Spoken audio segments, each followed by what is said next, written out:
nous avons traversé 1986 avec beaucoup de rêves pour le pays, mais également avec beaucoup de fantasmes.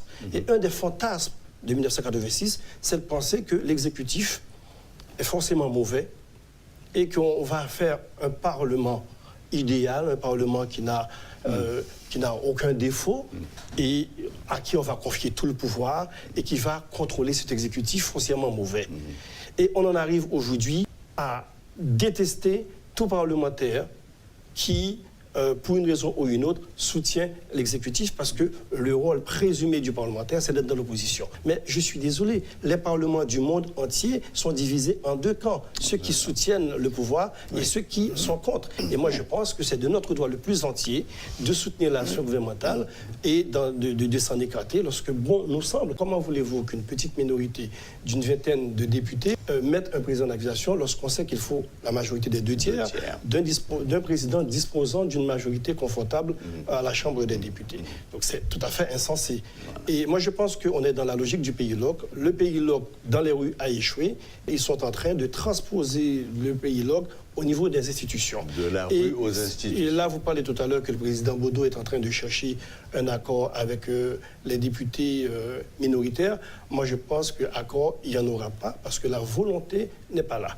Pour moi, c'est une volonté délibérée de bloquer les institutions républicaines, empêcher le pays pour forcer éventuellement le départ du président Jovenel qui jusque-là s'est montré résistant à toutes sortes de... Donc il y a un agenda caché. Il y a un agenda très, très mal caché parce que moi-même je le vois et je pense que les députés sont en train d'abuser. Je dénonce cette façon de faire. Vous savez, moi je pense qu'un des services qu'on pourrait rendre à la République dans la prochaine loi électorale, c'est certainement de mettre un article qui exige un examen psychiatrique aux prétendants au poste de député et de sénateur. Moi, je pense que le pays en a trop payé et il faut arrêter. Nous sommes dans un pays avec une culture de la violence.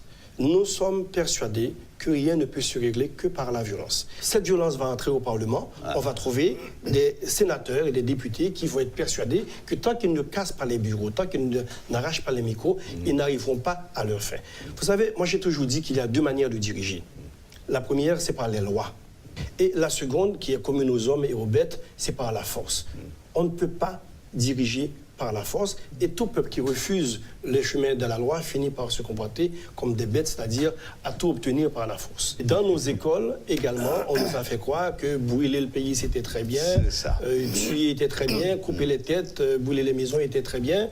Et même si c'était des mesures d'exception qui ont été faites dans une période spécifique de notre histoire, et moi, Dieu sait comment j'apprécie Jacques Dessalines, c'est un personnage que je suis en admiration devant lui, etc. Et il a commis ces actes dans un contexte particulier, et je pense que maintenant, on ne peut pas rester prisonnier de notre histoire et à tout justifier aujourd'hui par la violence. La seule façon qu'une minorité peut imposer sa loi à une majorité constituée, c'est par le terrorisme. Le terrorisme sort des rues et rentre à l'intérieur même du Parlement. Les députés hier que j'ai vus ne sont pas les mêmes qui sont entrés au Parlement il y a 3 ans et demi. C'est-à-dire qu'on a vu des députés commencer tout doucement à sortir leurs chaussures et à taper sur les tables, etc. Il n'y a pas eu de sanctions. Il n'y a pas eu de sanctions au départ. Le président de la Chambre ou les différents présidents n'ont pas jugé bon de modifier tout de suite les règlements intérieurs et sans de nouveaux règlements intérieurs, on n'aura jamais des séances sereines en bas. Le président Bodo cherche un accord avec l'opposition. Moi, j'y crois pas parce que je pense qu'il faut être deux pour danser le tango.